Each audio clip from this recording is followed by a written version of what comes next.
Halo, assalamualaikum warahmatullahi wabarakatuh. Balik neng vlogku ini ki.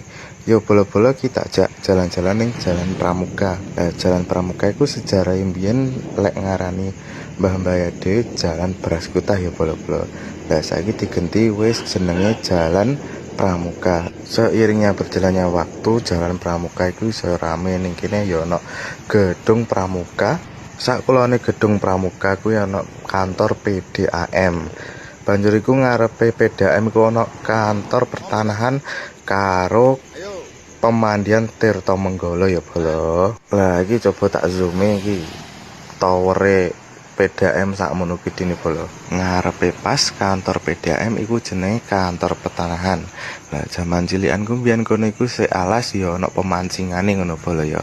Lanjut sak wetan iku Tirta Menggala. Lah iki kolam renang terbesar sak Ponorogo bolo. Bablas meneh arah ngulon iku ana Gor Singodimejo. Wis cukup ngono wae, matur suwun.